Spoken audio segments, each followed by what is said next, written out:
Laurie,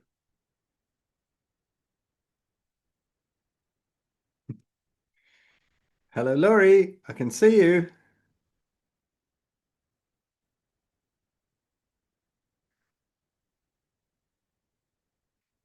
Hi, Nikki.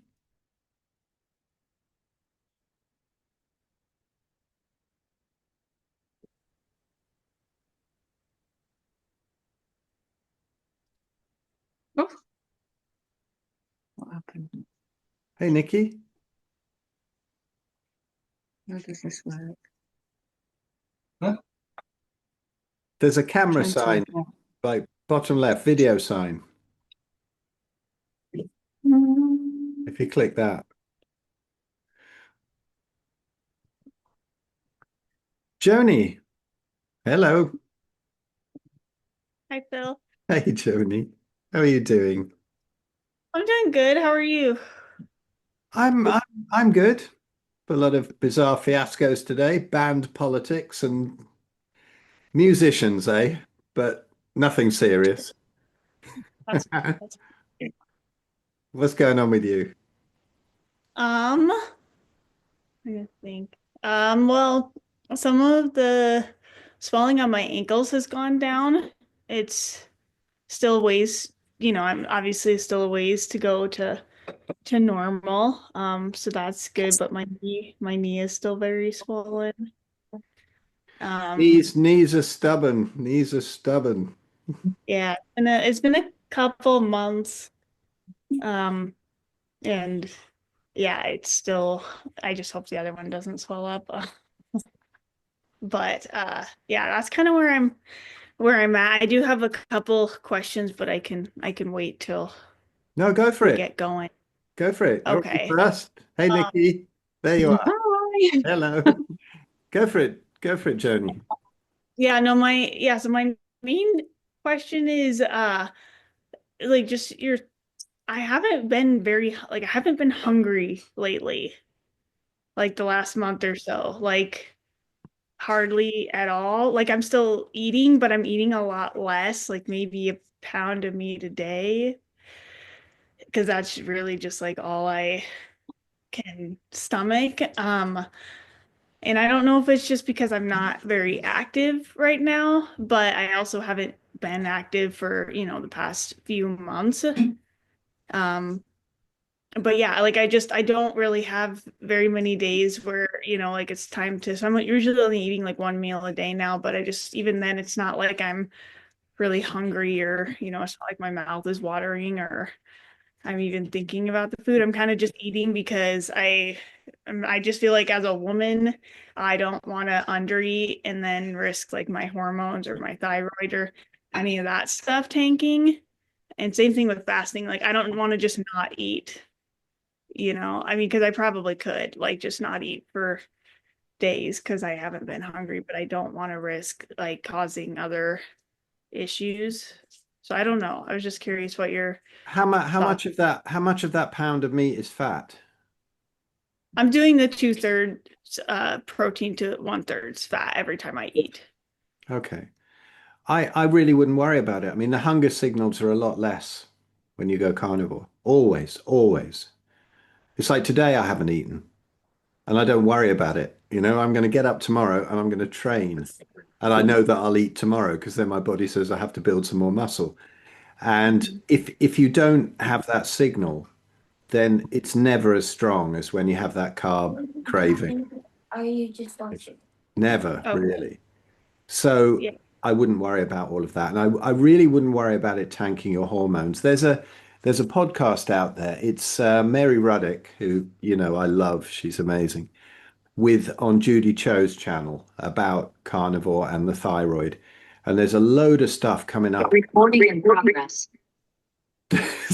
Jesus, everything's going crazy. I'm hearing everybody's feeds and stuff. Um, My yeah, bad. it's a beautiful, beautiful episode about women and hormones and Be thyroid. back later, actually. Yeah, Judy Cho and Mary Ruddick. I'll look it up in a sec. I'll put it in the chat. But have a listen to set your mind at rest. A load of people are now saying that, carnivore ruins your your thyroid and you've got to put some carbs in. I don't believe this. I think it just balances out in time. But otherwise all the Inuit would come down with thyroid issues, right? Yeah, yeah. It, it, I it doesn't yeah, happen. thinking about it because I know that like some of the women in the carnivore space, I mean, who are full carnivores, they just talk about how important it is to be eating enough, and especially like fat and everything as a woman to keep all that stuff regulated. So that just it's just hard because I know it's different for every person, but I don't want to fall into a trap of like just listening to my body, but then it's not like I'm not getting enough and causing. Well, listen to your body in a different way because it gives out more subtle signals when you're carnivore. So the hunger is not there. I remember the hunger. After having 3 meals in a day, I remember cooking up great big bowls of pasta and cheese sauce and stuff, and I could eat a wheelbarrow full of it.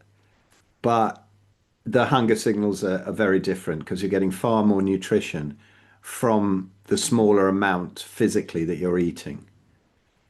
So don't worry too much because you're definitely still in the healing phase. And I hear, paleomedicine are telling people to eat less and less and less if it's not working immediately. But that's only temporary. Once the inflammation's down, then pile it in. Just enjoy. But I wouldn't worry about that. I certainly wouldn't worry about it tanking the thyroid. Even if these people are right, which they're not, but imagine they're right. Most of these people have been carnivore like 5 to 12 years. And then suddenly they decide that they can eat carbs. Great, they've healed the gut. It's not about the fact that they feel better because the carbs give them a dopamine hit. And so they're reintroducing the carbs and they think that they've run into trouble. But I don't think they have really. I really think it's about usually they eat too much dairy or it's not enough fat. I expect Abs and I are going to have a go at this tomorrow night on our unbridled channel where we can talk a load of nonsense. But yeah, it's okay in the healing phase to eat less. I wouldn't worry. Just make sure there is enough and it's not, I'm not hungry enough, I can't be bothered to eat at all. Make sure you're eating. I would not go beyond or below 400 grams a day. So that's about a pound. I think your body's kind of telling you right at the moment. Okay, okay. I think I can't remember what my second question was, or if I had. I'll let someone else go, and then you can come back to me. All right, Thanks, Phil. all right. Just, if anyone has a question, please just hit that little hands up thing. I'll come to you. What is it? Don't worry. Nikki, you still there? Kind of. Kind of. I've got to go out. I can't work out how to turn it off. Don't don't worry. What brings you here? Good to see you. What can I Okay. do for you? Um, just carnivore, really. Go on then. What's going on? What's brought you here? Nothing really. I'm just interested. I've been Oh, carnivore for nearly 2 years now. oh, nice. What did you reverse, if anything? Nothing really. I was just menopausal and getting night sweats, and it worked. No more It night worked. sweats. Mhm. Amazing. All this disinformation that I put out, it's incredible that sometimes it works, eh? How dangerous am I? So I've done. I've been doing lion for since 1st of Feb. Well, my kind of lion. I'm doing ruminant meats. I'm doing venison, lamb, and beef. That's cool. Where are you from, by the way? Um, Yorkshire. Yorkshire. Oh, not far. I'm in the Lake District at the moment. Okay, cool. Not far from me. No, I think my cousin lived where you live. Oh, you'd where exactly where I live. In does it begin with S? Skelmersdale. Scansdale, yeah. She used to live there Did you? a long time. Wow, okay. Very cool. Yeah, it's a good place to get sick, right? Even the Transcendental Meditation crowd there, Maharishi said you'll never get well in Skelmersdale because there's a hill blocking the sunrise, Right, yeah. which is the beacon there. And like, Okay. so we struggle. That's probably one of the reasons why I have to stay really strict, right? But Mhm. yeah, good to hear from you. Yeah. So Lisa, how are you doing?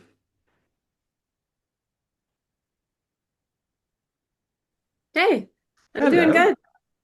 Cool. Nothing really major to report. I guess Joni, on what you were saying, I have always had the opposite where I feel like I've had like a huge appetite, but finally with more of the PKD ratios doing the higher fat, after all those years of being vegetarian, when I first came into eating more meat slowly but surely, right? I couldn't really tolerate the fat, but now finally I can. And now my appetite has come to what I feel like is actually more of an optimal kind of way of eating with the higher fat. So I could see how you might, I can't even imagine not being hungry, but it's finally coming on where I feel like I'm not just ravenous all the time. Wow. Okay. Yeah, it can go either way. That's Yeah, right. And as far as the hormone stuff goes, I think that was the one mistake that I made with that. Being in my 40s, I think because I couldn't tolerate the fat right away, I wasn't really getting enough when I completely dropped the carbs out. And so I did have some kind of funky hormone stuff going on, which might have been I think was happening before, anyways. But I'm hoping that with the higher fat now finally being able to tolerate it, that will all kind of come into balance again. cool. Yeah, it probably will. Sounds like you're doing absolutely brilliantly. It's Yeah, great. it's going good. The one other thing I've been making this, what's kind of like a liver pate. It's so good. I've just been taking like What if you could six, come? probably 6 ounces of liver and 4 ounces of lamb tallow. It's lamb liver too, and one raw egg yolk. Sometimes I do the egg yolk and sometimes I don't. And I just cook the liver for like 2 minutes, like barely at all, and then blend it all up in with like a stick blender, and then use that as a side for the meat. And it is so good and super fatty. God, that sounds like monster nutrition. It's so good. Yeah, absolutely. That's great. Hang on, in the chat, I'm just going to put up something. Um,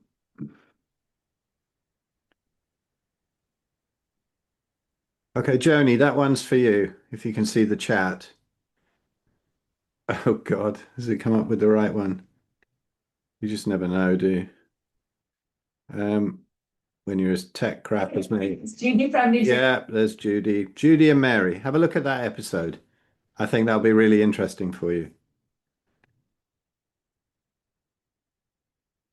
Right. Yeah. Can you see that one? You can. Okay, cool. Yeah, open it up and see what happens. Right. Rob and Tangy coming to you. Great to see you here, Tangy. It's been a while. Hello, man. Very cool. Gina, how you doing?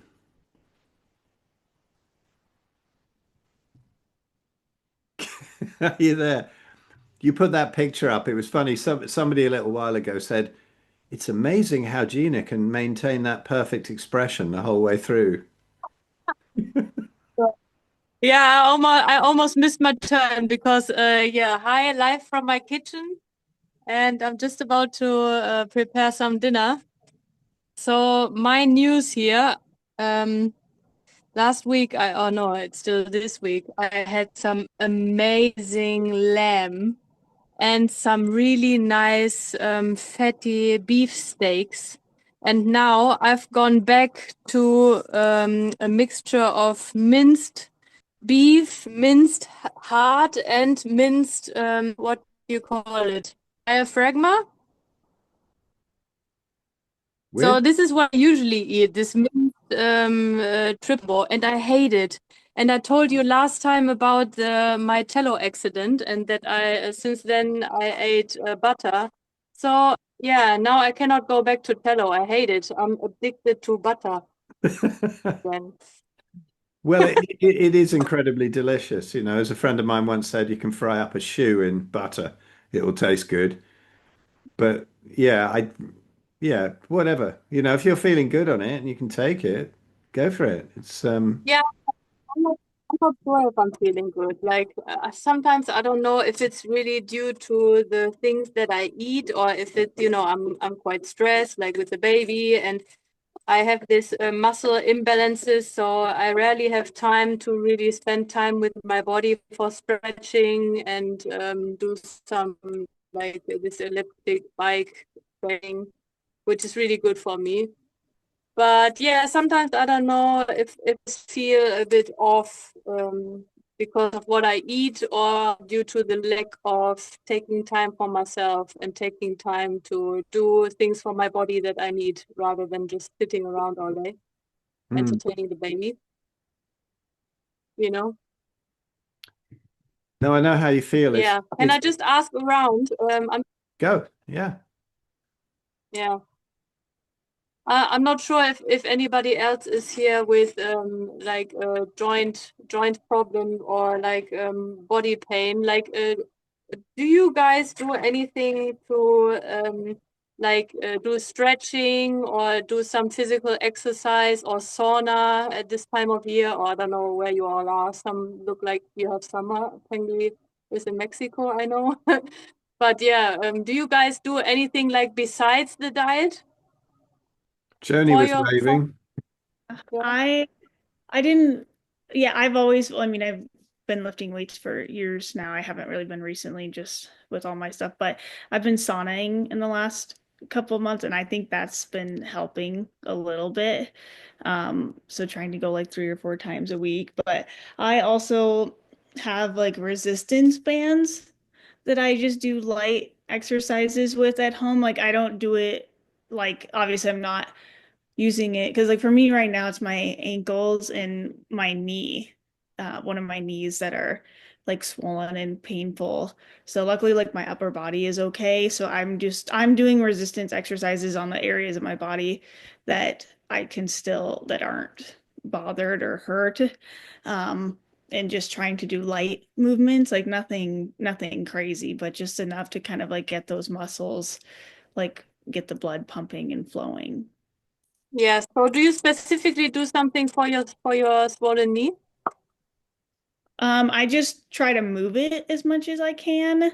But I'm not putting any weight. I mean, aside from like just walking and everything, I'm not doing any exercises where I'm putting weight on it. So, yeah, I don't know. Yeah. I guess that's kind of like, yeah, another thing that it's hard to, I mean, because I was on medication, immunosuppressants for a while, so coming off of them has kind of been really tricky because luckily my medication worked for me, but now I'm having a few more issues, especially since doing this. So it's been a little bit difficult to have the confidence because I was expecting a much more linear path upwards. Yeah, Yeah. So it often yeah, doesn't. I tried the castor oil. Mhm. Is it called castor oil? Yep, yep. Yeah. And I had the feeling it had an effect, but like a positive effect from the pain level. But then I get super itchy skin. I don't know if I should really add the chili or add the cayenne pepper, right?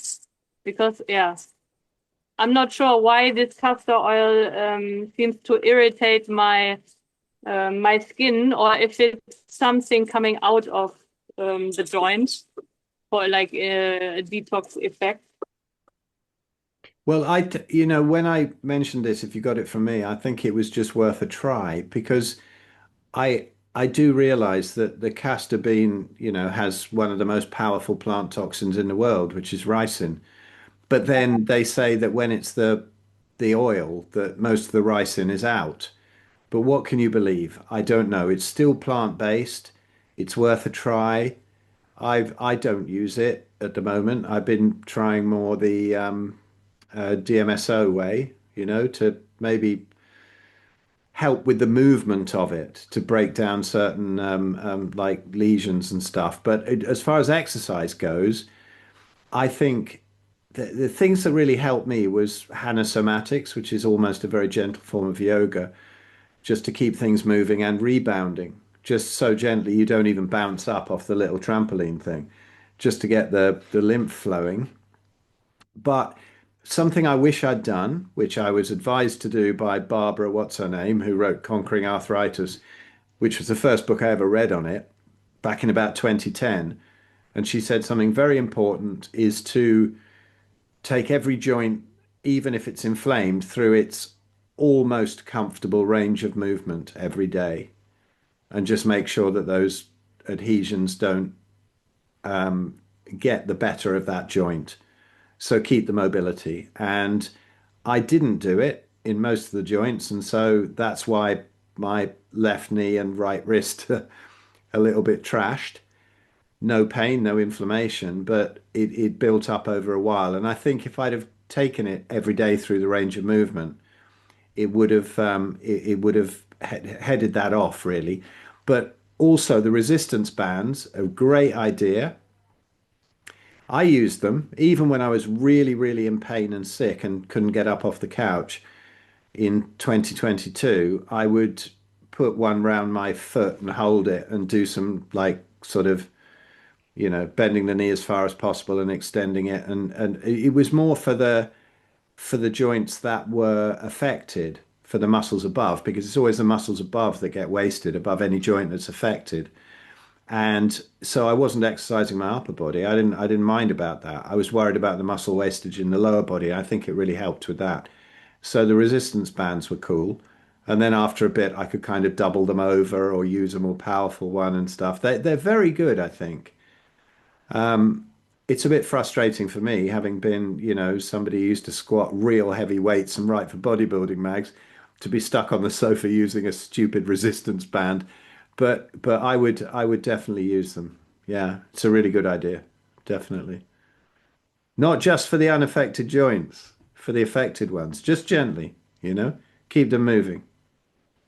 Bill, when your knee was swollen, like I know that it took you a while like to get to carnivore. I don't know when that started and like when you got onto carnivore, but when you were on carnivore, how long did it take for your knee to fully like the swelling to fully go down? Here you've made a great question, because as you said, the healing path is never linear and you can't expect it to be. So I honestly don't know. So my healing journey was really broken up, because from 2010 till 2015, I tried all sorts of keto stuff, this and that. It wasn't until 2015 that I realized I just felt better without veg. But prior to that, I'd been covering it up with low dose naltrexone. So I was okay. I wasn't eating any grains, anything like that, but I was eating some things that would have caused an issue if I hadn't been on the LDN, which became obvious in 2015 when I came off the LDN and I realized I couldn't take any of it anymore. So I would say the easiest, the best answer to your question is the second time I got really sick, which was 2022 in the winter, which I still can't figure out all the components as to why it happened, but it was incredibly severe. And that left knee was like the size of a football and so painful, it was suicidal, even just sitting on the couch. So how long did that take? It took me about 3 months at that stage, really strict PKD to get it to have no pain in it at all. Whereas it took me about 3 years and then 2 years on low dose naltrexone and a couple of months coming off the low dose naltrexone, realizing what I could eat and what I couldn't eat really when it wasn't covered up by the LDN. But I already kind of had a head start on that one. But I would say, 3 months again, about 90 days is really a bit of a magical time to realize what's actually going on. But then again, it can be difficult. If you've got something neurological, it can take longer. If you've been on meds, it can take longer. But 90 days strict, you should be able to have enough confidence to say, right, this is the way to go. But Yeah. I can't give you a completely accurate one. It's like how long is a piece of string, you know? Yeah, no, that's okay. I mean, it's helpful anyways. I think, yeah, for me, I mean, and I know you've told me that like the confidence is the most important part, and I definitely have confidence and hope. I think it's just I don't, like I said, my path just has not been what I expected. Because when I started this, I was way better off than where I am now. So it does make me a little nervous just because I don't know, I don't really want to be in a position where, another 6 months goes by and things are still the same or some things are getting worse. And then feeling like, is there, you know what I mean? Should I be looking at alternative options or just like, it's like, how long do you just wait it out Well, and we keep spend a lot of time here talking about diet, but I don't think it's a magic bullet. Some people, if the only thing wrong is the diet, then they heal a lot quicker. But it wasn't that case with me. I had to do everything, the light, the emotions, traumas, everything. But I don't believe that, because I got stuck in diet for about 2 years thinking about nothing else. And a friend of mine came along and said, "Have you ever thought about looking into anything emotional?" That was about like 2012, I think. And I went, "No, no, that's for idiots. I'm a proper yogi. I don't need any of that stuff." Of course, I did need it. And it took me a long time to come around to it. But on the level of the diet, I honestly don't believe that there's anything better than fatty beef and lamb. Stay on that and then look at everything else. Don't keep delving into the diet and then think, oh, it's only that, and then I have to go back or I have to change it or I have to go to something else. Because, it sounds a bit kind of, sort of bigoted of me or strict or whatever the word is. Can't remember. That you should do that. But really, I mean, look into it. There's nothing in the whole food array that we have presented to us to eat that gives us everything we need and nothing we don't, apart from fatty ruminant meat, as grass-fed as possible, but not absolutely strict. There's nothing else that does that. There's a problem with every other food. Chicken's been fed corn, pigs have been fed crap. The fish is often farmed. And then you get into the plant foods, and then there's obvious problems because it's basic biology. They're toxic. Dairy is an issue. So, fatty ruminant meat, fantastic. But if it doesn't completely heal up, it's not only diet that keeps the gut leaky, that causes that inflammation. It can be anything else. I mean, I'm almost scared at the moment for some sort of a flare. I'm not having one, but I'm so stressed with other stuff. I mean, even the stuff that's gone on today has been horrendous. And, the general thing of just worrying about this, that, the world situation, my kids, money, keeps you really stressed all the time. And I think I would honestly probably be dead by now if it wasn't for being carnivore. So on that level, I think it's the best thing to do. Forget it, do it, leave it alone, then just forget about it and look into other stuff. And just say, what is it? What is the thing that wakes me up at 3 in the morning? What is the first thing I worry about when I wake up, even if you don't wake up at 3 in the morning? And that can lead you into a lot of emotional issues that can really be delaying healing. It's been miraculous for me. I would say to anybody here, if you want to look into that, look at my podcast, my Red Pill Sanger podcast with my friend Maidi Goodson, who lives like 100 yards down the road from me. But since 2010, she's been the most amazing help to me. And she can look into you and find out sort of issues that you've never considered yourself. And she's lovely. She's totally woken up. She understands about carnivore and she's hilarious. There's nothing more fun than talking to Maidi.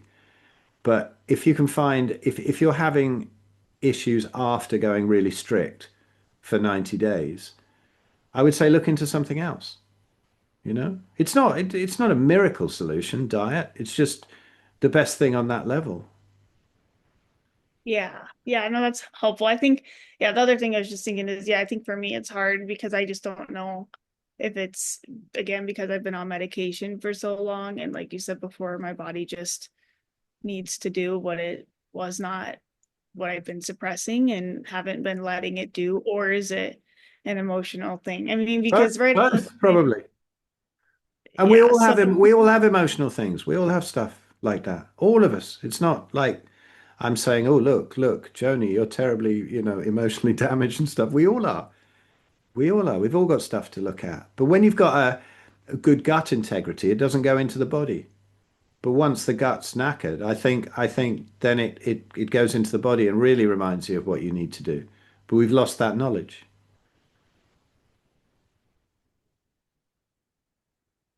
The tribes, all sorts of civilizations have all had that knowledge. They've all had that knowledge. But we've, with the Rockefeller medical system, we've been told to think that it's a load of tinfoil hat nonsense. And it's not at all, you know. People die from stress. People die from a broken heart. Look at the people who've like been married sort of 60 years or something, and one of them dies and the other one dies 2 weeks later. It's like that's nothing physical, you know. It's a broken heart, isn't it? So it's very powerful, the emotions. Yeah, go have a listen to Maidi's podcast with me, and she's just lovely. And if you can chat to her, really, she'll blow you away, and you'll absolutely love her. She's so sweet.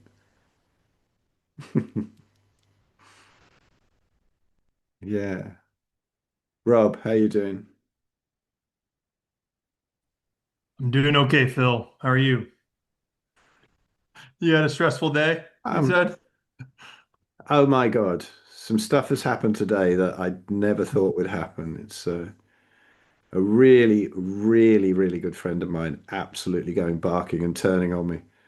But Mm, you know, it will all sort itself out in time. But these these things happen, don't they? yeah. Sorry, Rob, I've got some questions for you that I didn't see in the chat till now. Is it best to train eyeballing your ratios, one third fat to two thirds lean meat on the plate? I struggle to do this and feel the need to weigh everything.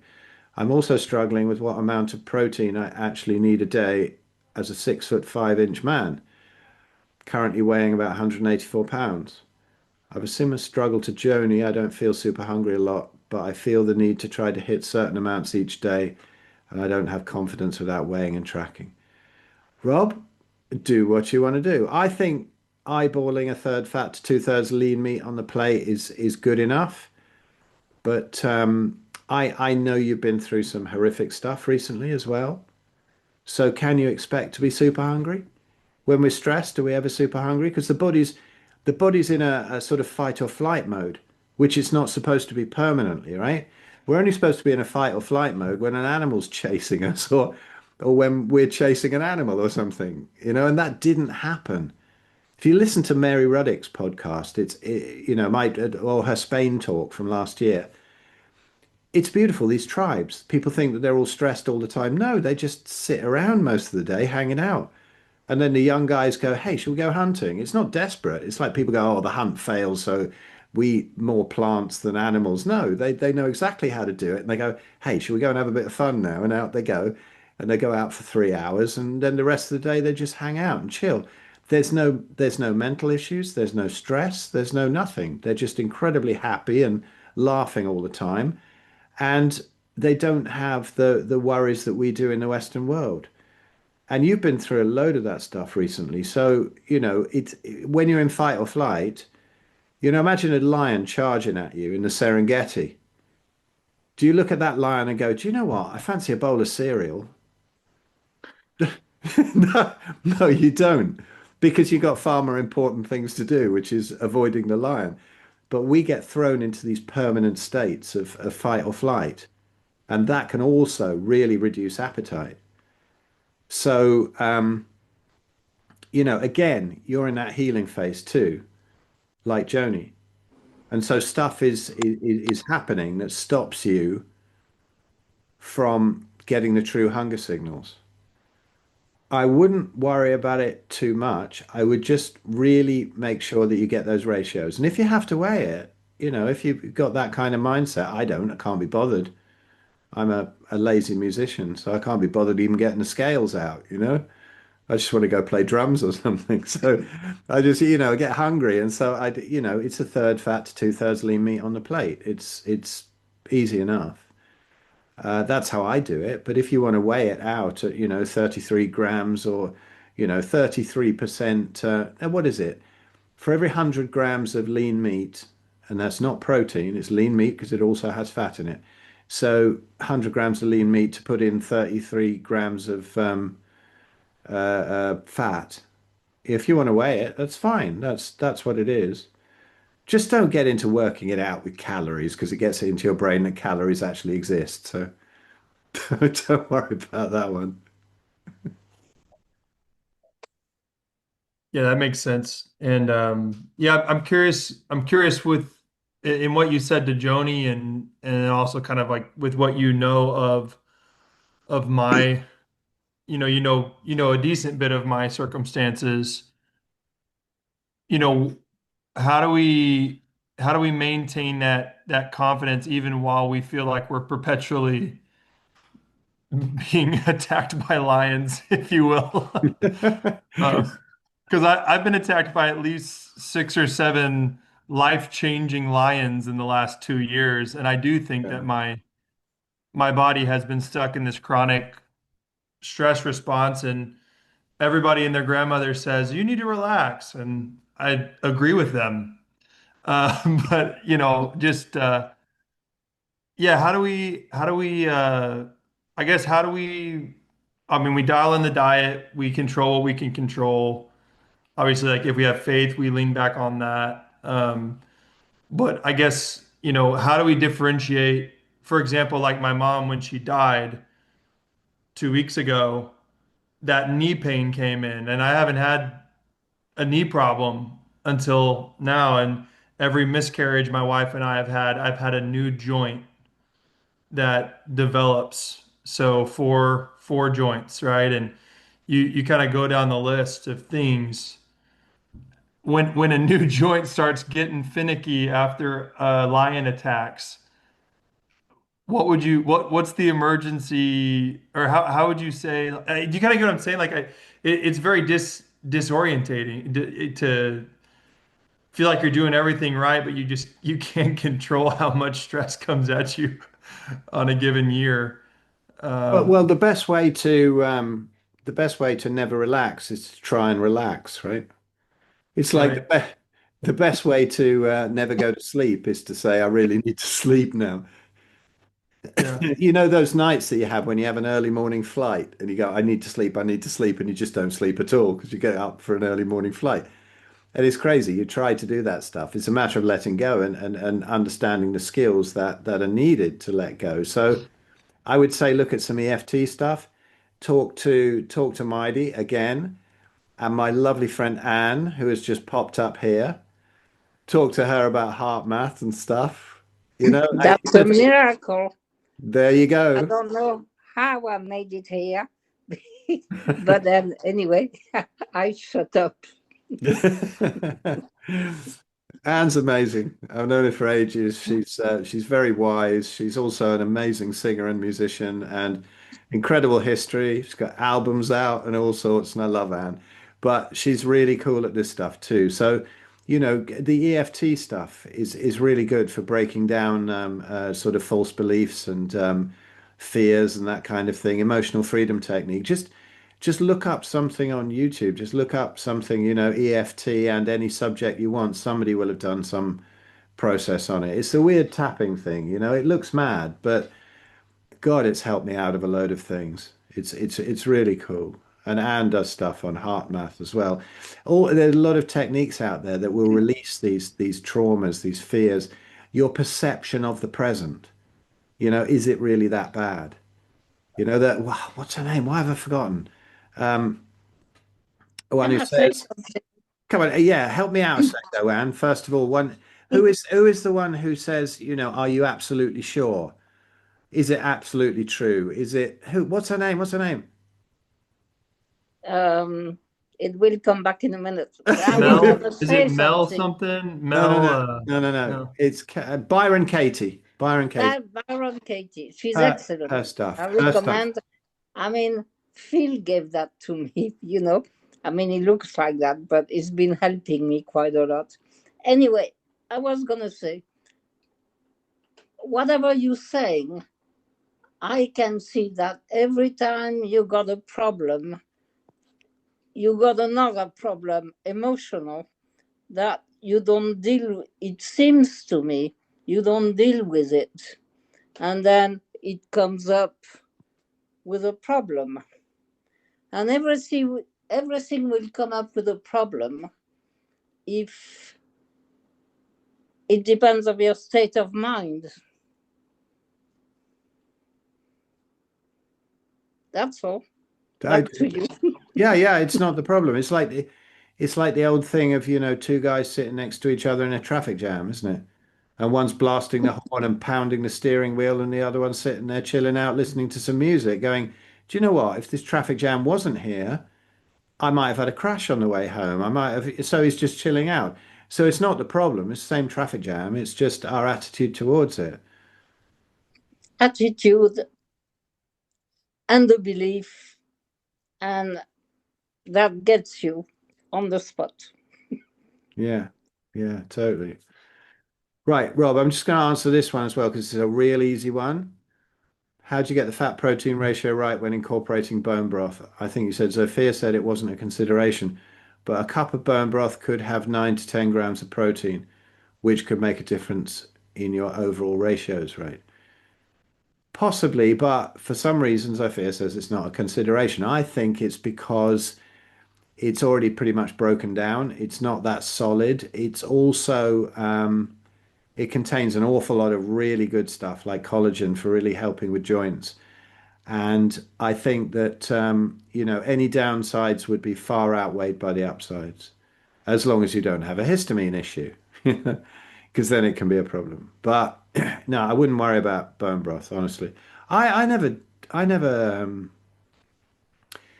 I never drink it. I've never done that. Well, actually, I had to get rid of some a while ago because I thought it was close to its limit in the fridge.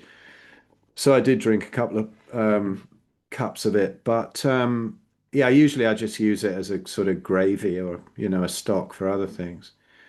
Now, Joni, Gina says here, if you haven't seen it, connect with me. I'll send you some notes I did regarding psychosomatic reasons for knee arthritis from the book, The Secret Language of the Body. I love this. It's amazing, and at the moment, it is hiding from me on my desk somewhere. No, it isn't. There it is. Amazing book. If anybody has got any sort of issues with finding out why one particular joint happens, kicks off, and one doesn't, this is amazing. Amazing, amazing book. Inner Seagull. She's very cool. It really is an incredible book. And you don't need to ever read it like cover to cover or anything. You just use it for, looking at a particular body part. It even goes into like individual vertebrae and the difference between some issue with one vertebra and another. Amazing, really. So Gina, that's lovely. Yeah, please send everything through. That's fantastic. Um, I Sorry, on that note, I think maybe this is a good question for Anne, but I was just wondering because I did buy that book for that reason. But the emotional stuff, one of the issues I have with the emotional stuff, it's not that I don't want to do it. I think I just get really overwhelmed because like you were saying, like if things aren't healing, maybe that's where you need to look, which I agree with, but sometimes it kind of feels like there's a lot of pressure associated with that, like because there's not one particular way to deal with your emotions. Like everybody's different, and I think different things work for different people. So I think for me, I kind of start doing it, and then I just get really overwhelmed because it feels like I don't know what I don't know. For me, that's probably one of my issues is I always want to do things the right way. And when I don't have that, I just kind of get a little bit lost. And it makes it easier to just like, you know what, it'll just happen on its own. Like I'll just, you know what I mean? It's just easier to kind of not worry about it or just not like ignore it, but just sort of turn away from it because it's just a lot. That feels almost harder to me than doing the diet because the mm, diet's for, just eat your protein ratios, eat a diet like this way. But the emotional stuff is a lot more complex. And so I have a lot of trouble, like just kind of deciding like, or figuring out like, where do I go and how do I approach that? I've had a few answers to this in my time, and that was you look at that stuff, it's overwhelming, and then you think, where do I start? Right, I'm going to look at my childhood and what was the root of that? And oh, look, this happened to me. I got spanked by the teacher when I was like 7 years old or something. Yeah, let's look at that. No, no. What you do is you imagine a sort of hill in the ground with like a rabbit warren in it or something, and you're sort of digging all over the place and trying to find your way into the center of it, and you're trying to, don't do that. Just give up all of that and look for a hole that a rabbit has dug, and then you follow that hole down. And so my analogy here is that if you look at either what wakes you up, what is your major concern at that particular time, and then you look at it and tap on it. I'm worried about such and such, money, relationship, whatever it is that you're thinking about. Pick that one thing. Don't get overwhelmed. Pick that one thing. And sometimes it can lead somewhere, sometimes it doesn't. Sometimes you can just unwind that thing because it's a simple thing that's in the present, or something that presents you with a problem in the present in your life. But sometimes you can deal with an emotional issue, finding that rabbit hole, if you like, and find that it goes all the way down to the middle. You go, oh, that was like something that happened when I was 30, or then something that happened when I was 15, and oh yeah, and then in childhood. And you sort of follow that tunnel back, and then you can see a pattern. And that's beautiful. Then you can get rid of that one. And then a new worry will come up and you can deal with that one. But to simplify them, I would honestly really say, I mean, I kind of can talk about it, but Maidi is amazing. And she'll honestly, she'll look at you, she'll go, I know what it is, and she'll take you back and find out what it is. Incredible experience, actually, I think, chatting with Maidi. I think she's so intuitive. And there's the old saying that it's easy to see somebody else's faults and not your own, right? If you listen to the podcast with Maidi, she goes through a whole load of crap she's been through herself before she gets into how she works with people. But that's what I love. She's so open and she realizes she's just another human being with issues. We all are. And but she can see very well into your particular issues. And have a Zoom with Maidi. I think she's got some kind of thing where she's doing a free call at the moment, to get people to see if um,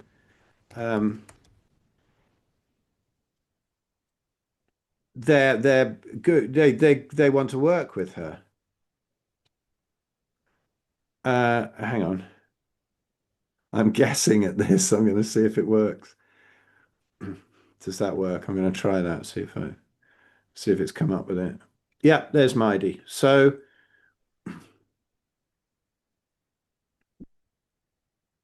Right. Can you see that in the chat?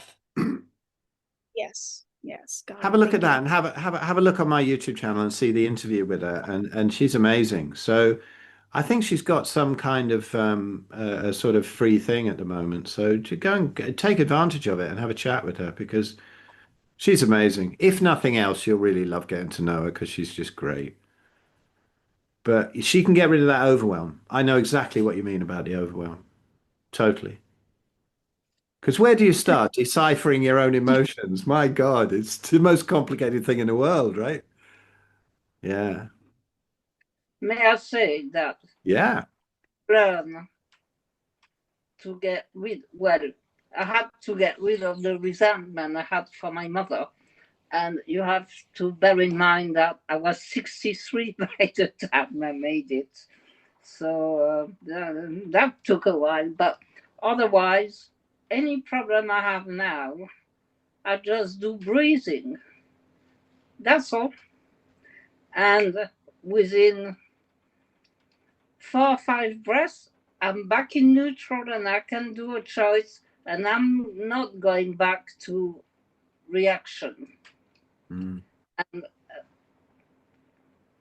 I'm so happy about it. It has changed my life. I do not react because I know how to breathe to stop it. And I do 3, 4 breaths and I'm back in neutral instead of going back to what I've done all my life, which is having those stupid reactions. And then I regret what I've done or say or whatever for forever. I don't need that. I don't do it. I don't. I'm in Cyprus. I'm the only one who doesn't worry about the war. It's really good. Yeah, well, Anyway, we don't need to worry because we all know nuclear weapons are a hoax, right? Oh, I, ag- oh, wash my mouth out. I agree with you. I have Yeah. a quick question. I have a Oh, sister, and she decided she's got rheumatoid arthritis. My mom had that. How come I'm the only one who doesn't? We had the same mother. So why would she have it? And why don't I have it? these things are not genetic. You know, they say it's to do with the HLA-B27 business. You get in a blood test. And then a lot of people who have arthritis have that, like I do. So the rheumatologist tells you that you've got it because of that. But then if you look deeper, you find that like 75% or more of the people who have that particular gene never get rheumatoid arthritis. So what is it? It's probably an emotional thing, which sends it to the issues to different parts of the body, and our weak point breaks the first. And with her, it'll be the joints with for rheumatoid, and with you, it was the heart, right? So it's just I don't believe that it's anything to do with genetics, really. It might have a small component just to show what might happen if we get things wrong, but I don't know. You know, I don't think everybody in a family, there's a load of families I know where one person's got rheumatoid and the rest haven't. So I don't believe it's a genetic thing, at least not 100%. Yeah, I would just say I agree with that because I know I have that HLA B27. My rheumatologist always brings that up. Yeah, Well, you have, but I know it's genetic. I think maybe like my great grandma or someone had some form of arthritis back before they probably really had much for treatment, but like my parents don't have it. My sister doesn't have it. Nobody else on my dad's side of the family where it comes from has it. So yeah, it's all just nonsense that the medical system try and tell you, you know. So it's Is there, nice to see Gina, yeah, hooking up, and that's lovely. So is there that's good. anything that the doctor tells us we should listen to? Well, you know, it's all right when you're lying there with a bone sticking through your leg and they go, we know how to fix that. And they do. And that's fantastic, you know. But I'm not I going don't know if they fix anything. I to, think well, everybody could fix themselves if only they just look at it differently. I just think a lot of people, they're just happy to take a pill. Don't go in the sun because you could get cancer. You know what it's like, sure. etc. etc. It's all crap. But they've been fed with crap for 50 years. I know. And I mean, look at Tanguy here. I mean, he spends all day in the sun. That's not a t-shirt. That's just solid cancer. But of course, Yeah, it's nonsense. Okay, let's go. Come on, because I go and get Peter soon from Taekwondo. Laurie, I'm going to rename you again because that's you know it's driving me mad. Where's this big moo? Where did it come from? Come on, tell me. So my name that I go by is Big Muscle Woman. Oh, I see. Although I have no big muscles. It's my next life. It's an affirmation. Yeah. So I did have a couple of questions. So I got some more bones. 35 gallons of bones with fat trimmings for $5. Nice. Again, which is which we're sort of cooking them down. I was wondering, can you get too much? Because it seemed like I feel good with 2 cups a day, like one in the morning and then one in the evening. But is it too, like, what's too much, or can it be too much? Is it just minerals and water? Well, you're talking about bone broth. Yeah, I really like it. I could probably drink even 3 cups. And I got an abundance of it. Yeah. So I think it's too much when you're spraying it out both ends undigested. I don't get it. Just don't fill yourself up throat to bottom with it. I don't, I just don't do massive amount. I don't know. I don't know what's too much, to be honest. I don't know. All I can say is I said to Rob, that Zofia reckons that it doesn't count towards your daily anything, really. So you're getting hydration from it, you're getting electrolytes, you're getting collagen, you're getting all kinds of things. So I really wouldn't worry about it. If you want to drink it, as I would say, as long as it's not taking your appetite away from everything else. So that's all you're doing. Unless you're in a massive flare, in which case it's actually a great idea to be all that you're doing, because that's all I could do at one point where I couldn't even eat a steak without being in agony. So I just had to do bone broth with extra fat floating in it because there's not that much protein in bone broth anyway. So that helped to get me over that stage. But I don't think there's a problem. Are you like drinking excessive amounts? 2 cups of bone broth a day. I don't think that's a problem. okay. I think last night, like I was moving it from one pot to another, and it was so delicious. I drank a boatload. I mean, probably like 3 cups right then. It was so good, and I did not have any cramping this morning. So Cool. that's good. Yeah, I've been cramping is god awful. Yeah, and then so 2 days ago, I woke up and my heels were real tight and like I couldn't stretch them. I could hardly walk, and and yeah. So I think I know what caused it. Little cheating with the coffee and the milk. I know, bad girl. But how do you get like it did go away. I just stretched it and then I fasted a little bit and it so I don't have it right now. Maybe it's because of the bone broth. But wow, it was I couldn't hardly walk for like a full day. Listen, I've already got a dent in my filing cabinet from last time where I had to smash my head on it.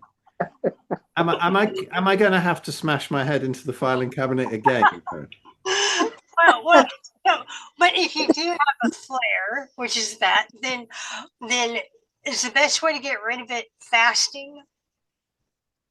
Well, Dry fasting? yeah, dry fasting would be the quickest way, but the best way to make sure you don't have one anymore is to stop having coffee and milk, if that's your only thing. I mean, dairy and plant foods, honestly, one day that it will go, I'll finally get a video going viral when I do actually rip my own head off. Okay, so my friend with a high blood pressure, she said she's type A negative blood, and she said that she asked me what I am, and I'm O positive, and she said, well, if you're A negative blood, you you can't eat meat only diet. She's a Osage Indian, and she says Brilliant. that her blood type says that she cannot do the diet that I'm doing. Is there any truth to that? No. No. There was a book written by Eat Right for Your Blood Type or something by Dadam, and it's nonsense, right? The things to think about in that is animals have varying blood types. Is there a lion that says, I'm not going to eat that antelope? I'm going to have a pizza or a quinoa salad or something because my blood type's wrong? No. Yeah, I've seen one. You have. He was There we yes, sir. So, Sorry. so I'm that, being silly. and humans have varying blood types, and I've had this discussion over the years many times on carnivore groups, and I've seen people put polls up and questions and all sorts. And the O types don't even bother to answer, but it's all the A types, B types, A, B types, all sorts are going, we're pissed off that we got fooled into that by Dodamo, which is complete pseudoscience. And we've healed, whatever the blood type. It's all nonsense. And I like Sean Baker's the way he sums it up. If your blood's red, eat meat. It's got nothing to do with it's got nothing to do with your blood type. It's absolute bollocks. Okay, that's what I thought. She said, "Well, I'm Indian." So, but I thought Indians were real big into buffalo and like Indians were more better than anyone else the proper meat diet. No, no. Well, they used to be, but since then it's been stamped out by all the religious crap, and so they are the autoimmunity and metabolic health capital of the world. Diabetes, everything. Look at the podcast I just did with Ankur Verma, who's a doctor who is in Delhi. He'll be coming to Spain next year, so hopefully all of you will be there to come and meet this amazing dude and Anthony and everybody. So get your Spain rooms booked, please, all of you, or there'll be spankings. Anyway, Anthony's coming out, Anchor's coming out, but listen to podcasts with him and the problems he has trying to get people in India who are brainwashed by all the religious nonsense, right? And trying to get them. It's like Anthony says, he's doing great work from behind enemy lines, because India's all vegetarian, or a lot of it. And so, no, it's just nonsense. The religious thing, the blood type thing, the health thing, everything. We're carnivores. That's it. We are facultative carnivores, not quite like a Yeah. lion. Yeah. Okay, and then I have one last thing. Oh, um, so so on my sit down, the reason why I feel like I want coffee or caffeine is because I have horrific apnea and I wake up with headaches because I can't breathe. And so then, you know, um, I have this sluggish feeling, and uh, and I think I'm like stiff all over, partly because I can't breathe. And this will be hopefully resolved soon because I'm going to get a surgery done on my mouth. And I've been working on this for uh, whew, many decades. Yeah. So probably 4.5 decades I've been working on this, and every dentist I've seen so far, orthodontist, has made it worse. Which we could do a whole podcast on that because the orthodontists are murdering their patients. They're pushing everything back and sideways, and they're killing a lot of people. And I could go into a lot of detail on that. But in the meantime, while I'm waiting for my new orthodontist is a rare find, and but he takes forever. I've been waiting 6 weeks to get in another tray. But anyway, he is good. So in the meantime, I have the headaches and I can't breathe. And so I feel like I need some caffeine.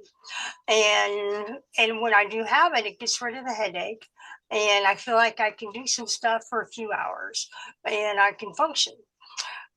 So one of my questions is, which is the least bad, coffee, tea, or the pill, caffeine pill? Because I think Anthony Chafee, he said, take a pill if you need some caffeine. But what about tea?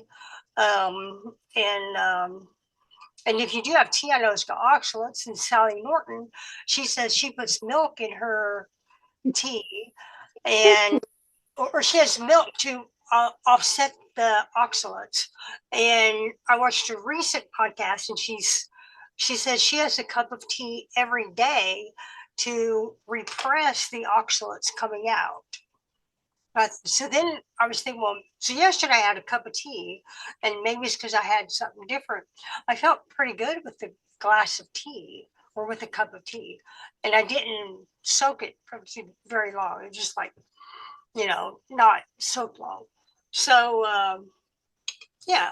So yeah, so I do have a good excuse for but I think once I have the surgery, I could quit cold turkey on. I don't think I will need it anymore.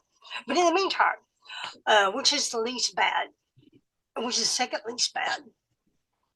Another which is the best smelling dog poo question. Maybe so. Okay, look, coffee has got a load of problems. It's the worst thing is the acrylamides in it. It's a neurotoxin. So caffeine in itself is not so bad in a way, but coffee is a problem. The tea, then you're taking an oxalates and then you're taking milk to try and get them out quicker. I think, honestly, and I've never pushed this and I don't, but I'm going to start because I think it's really useful. In fact, I've just done a little ad for it to go into my podcast episodes, and there's one coming out in a few days actually with Dr. David Cartland, a friend of mine who was jab damaged, and then when we helped him to go carnivore, he reversed that. But now he's spoken out against it so much that they've struck him off as a doctor. And it's just a very powerful podcast. But anyway, that's an aside. So I've started actually recommending the microdosing of psilocybin. It doesn't have any of those toxins that the coffee has. And if you go to, it sounds awful. I hate doing this, but I really think this is kind of relevant if that's what you're looking for. You don't want to be having dairy and you don't want to be having acrylamides or anything in coffee. But if you want something that wakes you up and doesn't give you a high and a low, but just does a very subtle thing of reconnecting in the brain, like I learned 27 songs on the drums in 2 days a little while ago just by microdosing the psilocybin. It's not an effect that you want. You know, you swallow half a pack of this stuff and you will get a hallucinogenic effect. You can trip off it. But if you do one or two of these caps, you don't at all. The Genius blend that he sells, right? Adam Shell, go look at my podcast with Adam Shell. It's really fascinating and it really does wake up the brain. I haven't touched this stuff for like 43 years. But taking the tiny doses compared to the mega doses that I did really is very, very different. And it's brainsupreme.co and just put in a code Phil and you'll get a discount. But that sounds awful like I'm pushing it for the money. Okay. It's Yeah, so it's called Brain Supreme what? Brain Supreme, one word, .co. .co? C-O? CO, yeah. And then do slash Phil Escott? No, just if you do buy something, just put the code Phil in and you'll get some money off. But have a look at the podcast I did with him. And I really don't sell things, as you know. You know, I wish I could. I wish there was things I could sell to pay the bills, but there isn't because it's all bollocks. But this microdosing, if you really have to wake up, try to use that, which is it's something that we've used since the beginning of time. You know, they have a huge wisdom, the whole sort of mycelium and how fungus sort of connects, and it's probably the telephone exchange or the internet of the forest. It's incredible, you know, that it has its own intelligence, and using that in a way that's sub an effect that will give you any sort of hallucinogenic effect. You know, if you want to take a few extra at the weekend, that's kind of fun too. But that's not the point. You know, that's not the point. It's something, and all I say is fatty meat and water. But if you really have to wake up, then that. But I would say even above that, if you really are tired and you just sleep. Yeah, sleep and sleep and sleep. Oh my Having God. said all that, I'm going to go Yeah. back on it And and then say the just headache. sleep. Yeah. Then you But sleep the headache you mentioned, worse. it's it's more like a withdrawal because one of the main things about withdrawing from caffeine is a headache. You know, I want to make sure that Tanguy has time to talk because he's always entertaining, and I've not forgotten you, Tanguy. Honestly, seriously. Rob says stay away from these mushrooms during healing phase, though. Yeah, get the gut healed, definitely. They're not that great. Lisa, you had your hand up. Were waving? Did you want to say something about this? Oh, Lori, I was just gonna say I have gone through the full gamut of all the caffeine stuff and with coffee, and then I did go to tea and also with the caffeine pills, and I found that I found a brand of caffeine pills that there aren't any fillers in it or anything. And as I was trying to taper down off of the caffeine, I would just open a pill. I would like make some hot water, like as if I was gonna make tea, but not make tea. I would open up a pill and like microdose a little bit of caffeine into the hot water. So I still had a hot drink. There was like a tiny little bit of caffeine in there, so I didn't get a headache and I could kind of wean myself down off of it. Or even, and that doesn't have anything else in it, any of the acrylamides or the crap that's in the coffee. The tea makes you feel good too because it has the L-theanine in it. So sometimes that can be like can have kind of like a balancing effect to the caffeine or whatever. I know like there's people who really like that feeling with the L-theanine. But even just doing a teeny tiny little bit of caffeine and the caffeine pill in water, that's how I ended up getting myself off it completely. Well, good to know. Which one which caffeine pill did you It's so I found it on Amazon and the brand is called Nutra Bio. Let me see if I could find a link and put it in the chat. I'll do that right now. Thank you very much. Thank you. Cool. In the meantime, I've put in the chat there, or I'm going to. Hang on, did I actually put send? Okay, that's Brain Supreme. So, yeah, really, really interesting stuff. But don't believe me. Have a listen to this podcast with Adam Shell if you haven't. He really I would love to. Yes, I would love to hear that. he's really, really lovely. And is so generous, such a beautiful guy. And that's it. I'm going to check that if it's the right one. Sometimes it doesn't come up with the right one. So what? So that's the one. Let me shut up that noise. Yeah, that's the right link, the YouTube link for it anyway. But it's also on Substack. It's on every podcast platform. But that one there, really, it's such a beautiful chat with Adam. I'm going on his soon to see how he's doing with his carnivore journey as well, because he's going carnivore. Yeah, thank you very much. Between these two things, I think that's very, very, very helpful. Thank you. Excellent. Well, listen, I've got to pick up Peter soon. I really want to hear what Tanguy's news is. So come on, man. Where you go? How you doing? I'm fine, Phil. I'm fine. Sorry. I was just listening to you guys. That's all. Cool. Okay, one really quick thing Rob put up about collagen powder, right? All I can say about collagen powder is I've never tried it. I suppose it's okay, but it's again a human reductionist kind of thing. There's other things in bone broth that go along with it. And I remember Sarah Pugh talking about it at one of her talks, saying at one of my events, saying it's really full of deuterium. Don't bother with it. Never have collagen. It's the highest in deuterium of any supplement. Anyway, that's the answer to that. So Tanguy, what's going on? Come on, man. Nothing. You got nothing. I got plenty to say, and I got plenty to say to everybody that just talk, and I have a bunch of opinions, but it's just, it's just me taking the role of what you're doing so fine, so I really don't need to. And Hey, my input. it's not me show. I love it when I can sit here and listen to other people. I love learning shit. No, I know, but the thing is, I'm still waiting for someone to, since 3 weeks ago or a month we talked and you said, Chongi, try to find someone who can help you in neuropathy. I found no one. And every time I send message to Sophia, I got no answers. I sent a message to Dr. Shafi, to Baker, to everybody. And I told them, please just let me know if you have anybody in neuropathy that actually got better.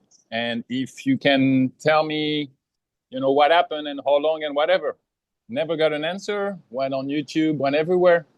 Never got anybody. The only people who got away on neuropathy are the people who were active and who started to do some kind of physical therapy. But they're not 100% fine. They're just okay. And that's it. So I have nothing to say except that, just all I can say on my part is that because I have a peripheral neuropathy, I'm kind of far away from all of you guys. I don't have pain. I don't take any medicine.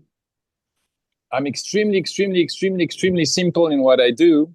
And I go to the most simplicity way of living, which is completely the other way of being in society. Society complex everything. So what I do is that I live away. And I found out for my part that the environment was everything. Because, you know, when they say environmental, well, it plays on your mental. The environment plays on my mental. It played a lot. And I was talking about that with a friend of mine yesterday who had some autoimmune disease and who stays in his house and, you know, he's taking pills and everything. But there's, you know, no sun. He lives in Canada and he keeps on destroying himself. And I'm like, well, stay in Canada and you're going to die in Canada, you know, in pain and suffering because you didn't have the courage to just switch important things in your life, which is not based on food or habits, morning or wake up, but it has to be with your environment. And the chronic stress comes again. And you were talking about the chronic stress, and I could not emphasize on this enough, saying that chronic stress is probably the basic of most of everybody's problem, even mine, even in Mexico right now, trying to let go everything and trying to be as pure as possible and trying to live like a caveman, except that I can't hunt because I cannot walk. But if I could, I would go hunting. But that the environment made everything and is making everything. And my key, the center key of all this is the meat. I eat meat, I'm calm, I can keep doing what I do. I don't eat meat, I go back to sugar, I go back to peak or whatever, and I go back of thinking and complexity. And doctors, like Anne said, there is not one doctor that actually has any clue, none whatsoever, zero clue of what's going on with an autoimmune disease, guys, because this is completely new to us. And what we're doing on carnivore is one thing. And like you said, it's not just carnivore, it's the spectrum of carnivore. Carnivore calms you down, good. But then after this, what do you do? Well, you need sun. Okay. You need less stress. Okay. You need to be away from people. Okay. You need to be closer to the people you love. Okay. And you need to let go the pressure of money, of family, of recognition. Everybody wants to be recognized for what they do. They go on carnivore, they go on Instagram. I'm on carnivore. Well, who gives a fuck? You know, just do your thing. And then, you know, if it works and, you know, if you become wow, then okay. But most of the people stop after 3 weeks because it's too hard to be simple and to be, you know, really. And I'm trying to do that. And all I can tell you is I celebrated my 6 month very happily the other day. I was very happy. I celebrated 6 months, but I celebrated and I had a flare. So I was in bed, laying down, and I couldn't move. And for 2 days, I was just smiling. And I'm like, all right, that's going to be long. And then, you know. Well, look, like, I've got to jump in because I've really got to go get Peter in a minute. I want to hear from Terrell as well. So, look, about this really quickly. Sean never replies to anything. He's impossible to get hold of these days. He used to be real easy. Anthony, medium. I can get a response from him, but I'm going to ask Sophia your question because Sophia is the one that I want, by the way. She's the one that I really care. The other ones. No, I have a good hotline to Sophia. We're proper mates, and I can always get through. But if you like email her and stuff, it hardly ever gets through. And sometimes I get people messaging me saying, "Can you get?" Oh, that's my alarm to go get Peter. I didn't want to bother you with that. I was going to. No, it's cool. I'm really happy to do that because I'd like to know as well. And I'm going to ask her and I'm going to get back to you, okay? I'll ask her that question. And then if she's willing to chat, I'll put you in touch. But good luck with your taekwondo and your son. Enjoy yourself. Thank you. Let's hope we haven't kicked anyone's head off.